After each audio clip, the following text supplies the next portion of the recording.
Iran এবং যুক্তরাষ্ট্র তারা নিজেদেরকে বিজয়ী ঘোষণা করতে পারছে, বলতে পারছে যে হ্যাঁ আমরা অর্জন করেছি।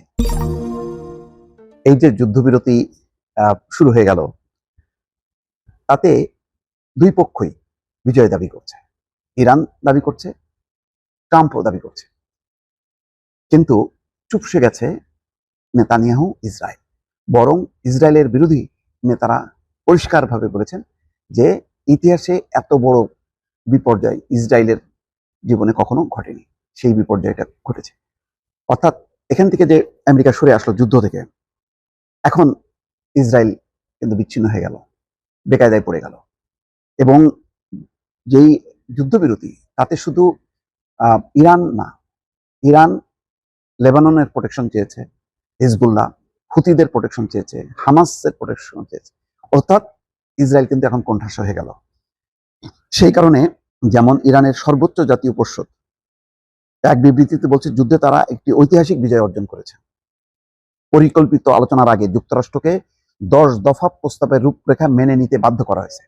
অর্থাৎ এই 10 দফার ভিত্তিতে আলোচনা হবে। যেই দফায় আছে তাদের নিষেধাজ্ঞা প্রত্যাহার করতে হবে এবং ইরানে হামলা করা যাবে না, আঞ্চলিক নিরাপত্তা নিশ্চিত করতে হবে, মার্কিন বাহিনীকে প্রত্যাহার করতে হবে, হরমুজ প্রণালীতে নিরঙ্কুশ আধিপত্য থাকবে ইরানের। এবং আলোচনা হয়েছে ইরান এবং যুক্তরাষ্ট্রের মধ্যে।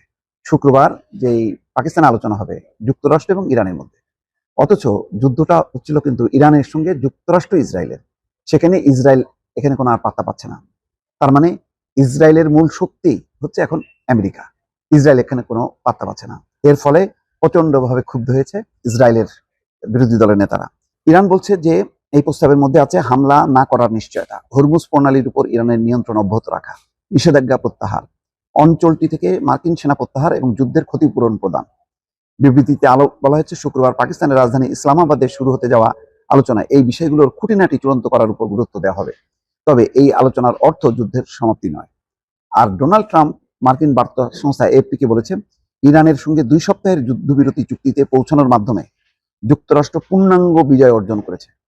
2 সপ্তাহের এই যে যুদ্ধবিরতি হলো, এর ফলে পূর্ণাঙ্গ বিজয়, সেটা কি ইরানকে আলোচনা টেবিলে আনতে তারা বাধ্য করতে পেরেছে।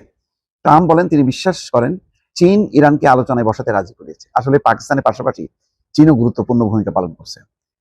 ইরানের সমৃদ্ধ ইউরেনিয়াম বা পারমাণবিক জ্বালানির বিষয়টি নিখুঁতভাবে দেখাশোনা করা হবে। তেলবাহী জাহাজ চলাচলের জন্য হরমুজ প্রণালী পুনরায় খুলে দেওয়ার বিষয়ে নিশ্চয়তা থাকলেও ট্রাম্প জোর দিয়ে বলেন একটি দীর্ঘমেয়াদী চুক্তির জন্য শক্তিশালী রূপরেখা তৈরি হয়েছে। আমাদের কাছে একটি 15 দফা আছে যার অধিকাংশ বিষয়ে সম্মতি পাওয়া গেছে, দেখা যাক শেষ পর্যন্ত কি হয়। আর ইয়ার লাপিদ বিরোধী দলীয় নেতা বলছেন তীব্র সমালোচনা করছে এই যুদ্ধবিরতির। তিনি প্রধানমন্ত্রী বেনিয়ামিন নেতানিয়াহুর বিরুদ্ধে যুদ্ধের লক্ষ্য অর্জনে ব্যর্থ হওয়ার অভিযোগ তুলেছেন।